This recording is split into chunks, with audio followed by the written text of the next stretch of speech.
जैसा कि आप सभी जानते होंगे, आज की जो तारीख है वह हमारे गुरु का निर्वाण दिवस है। तो हम हर महीने उस संत की जो है, उस हमारे गुरु के जो है याद में एक निर्वाण दिवस हर महीने मनाते हैं। तो उस उपलक्ष्य में जो वाणी है आज बोलने का मौका संत जी ने मुझे दिया है, इसका बहुत बहुत धन्यवाद। मैं वाणी करता तो नहीं हूँ, आज इनकी आज्ञा है, टाल नहीं पाया, तो कुछ गलती हो तो क्षमा करिए। हरिओम। प्रकृति में संकल्प विकल्प से खराबी हो जाती है। भगवान ने पहली लाइन में दे दिया कि संकल्प विकल्प मत करो, जो आदेश है उसको पूरा करो। तो प्रकृति में संकल्प विकल्प से खराबी हो जाती है, हमारी भी और दूसरों की भी। कभी कभी किसी के साथ रहना पड़ता है तो हम खुशी से नहीं रहते हैं। किसी का नौकर तंग करता है तो मजबूर होके निभाते हैं, पर अपने को भी दुखी करना है और उसको भी दुखी करना है। जो चीज जैसी है उसको वैसा ही स्वीकार करो। भगवान बोलते हैं जिसके साथ भी आप रह रहे हो, अगर जो है वो आपके मन के अनुसार नहीं चलता है, मान लो घर में बेटा है, वह हमारी नहीं सुनता है, हमारे हिसाब से नहीं चलता है, तो हम क्या करते हैं, मजबूरी से उसके साथ रहते हैं और संकल्प विकल्प डालते हैं उसके प्रति कि देखो हमारी सुनता नहीं है, ये नहीं करता है। वैसे ही अगर कोई मान लो नौकर है, वो हमारे हिसाब से नहीं चलता, तो उसके लिए भी हमारे मन में उसके लिए भी अलग टाइप के भाव आते हैं। तो भगवान बोलते हैं इस टाइप के भाव के साथ मत जियो। ये जो आप संकल्प विकल्प कर रहे हो उसके लिए वो उससे सुधरेगा नहीं, उल्टा आपसे और उल्टा चलेगा। तो उसके बजाय आप उसको एक्सेप्ट करो। आप भी दुखी होंगे, वो भी दुखी होगा, आप उसके प्रति संकल्प विकल्प डाल रहे हो, तो उसके बजाय आप उसको खुशी खुशी स्वीकार करो, पीछे कुछ रखो नहीं, क्या समझ के कि इसमें भी भलाई है, इसमें भी भलाई है। जो हमारे पीछे के कर्म कट रहे हैं, ये जो पर्सन मुझे मिला है, मेरे ग्रहों के अनुसार, मेरे प्रारब्ध के अनुसार मुझे राइट मिला है, मेरे भाग्य में वो ही लिखा था, उससे ही मेरा प्रारब्ध कर्म कटने वाला था।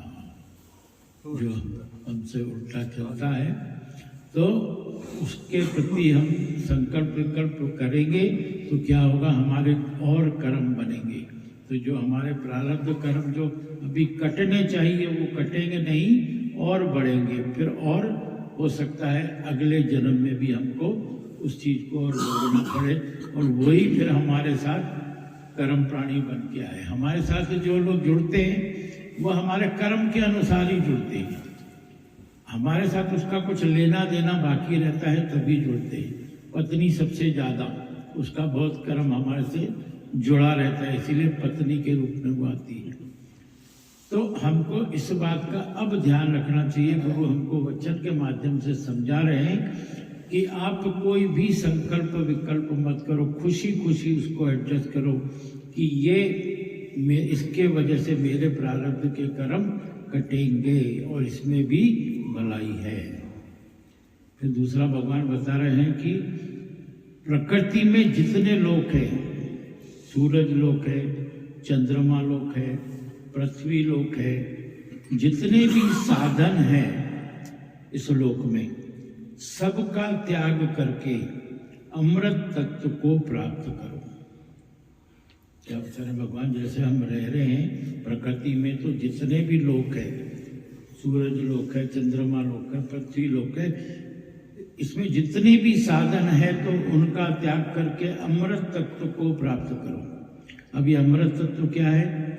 भगवान बोलते हैं जो हम बोलते हैं कि भगवान तेरी हस्ती है, तेरा ही वास है, तेरी ही लीला है, जब भगवान शब्द बोलते हैं तो अमृत तत्व पैदा होता है।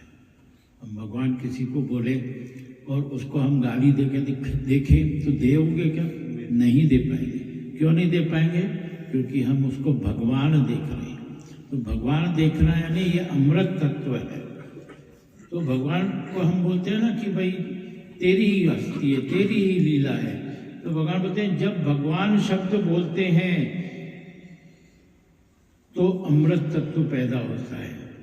भगवान का दूसरा शब्द आनंद है। उस सत्ता के सिवाय इस दुनिया में न शांति, न आनंद, न प्रेम, सच्ची खुशी सच्ची देने वाला नहीं है। किसके सिवाय? भगवान के सिवाय। कोई भी इस दुनिया में न शांति दे सकता है आपको, न आनंद दे सकता है, न प्रेम दे सकता है, न कोई सच्ची खुशी दे सकता है, एक परमात्मा के सिवाय।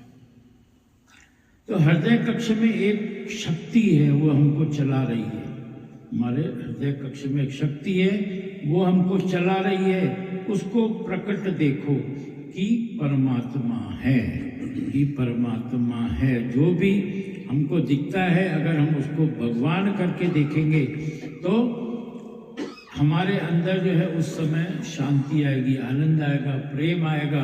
तो इसीलिए हृदय में हमेशा फालतू चीजें डालने के बजाय यही डालो कि सब भगवान है, तो हमको सच्चा सुख और सच्ची शांति मिलेगी।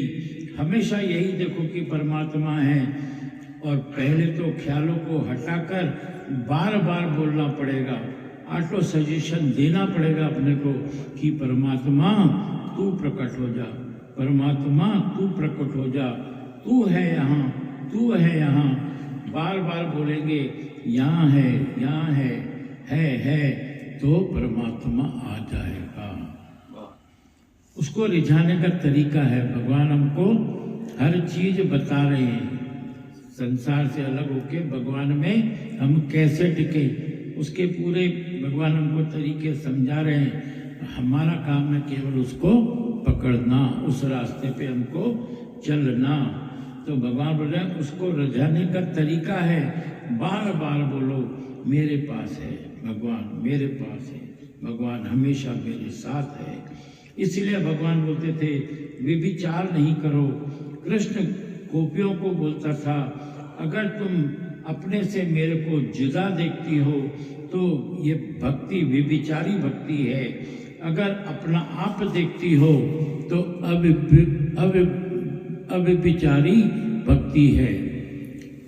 व्यभिचार माना अलग पने को बोलते हैं। व्यभिचार का मतलब क्या हुआ कि जुदा है, द्वैत करना जैसे बोलते हैं ना।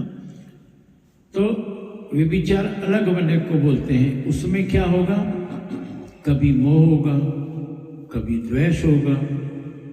अपने आप से न मोह होता है न गलती दिखाई देती है। लोग निराकार को भी अलग समझते हैं, लोग निराकार को भी अलग समझते हैं। कब? भगवान बता रहे हैं कि बहुत भक्ति करते हैं पर जब ही जवान बेटा शांत हो जाता है तो क्या करते हैं? मूर्तियां भी लेके पानी में डाल देते हैं कि तूने मेरे साथ ही ऐसा क्यों किया। तो उस समय भगवान उनसे जुदा हो जाता है। जैसे तो कई लोग करते हैं ऐसा, जैसे रावण ने भी इतनी भक्ति किया पर शिव जब भी उसकी लंका में नहीं गए तो चिढ़ गया, तो उसकी भक्ति कहाँ गई?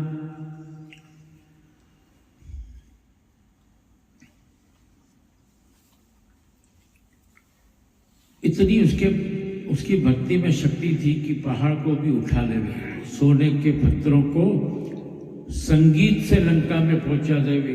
कुबेर भी हैरान हो गया कि मेरे भाई में कितनी शक्ति है। 10 बार शीश दिया पर अहंकार तो नहीं गया। ये क्या है? ये भी एक अहंकार है। हरिओम।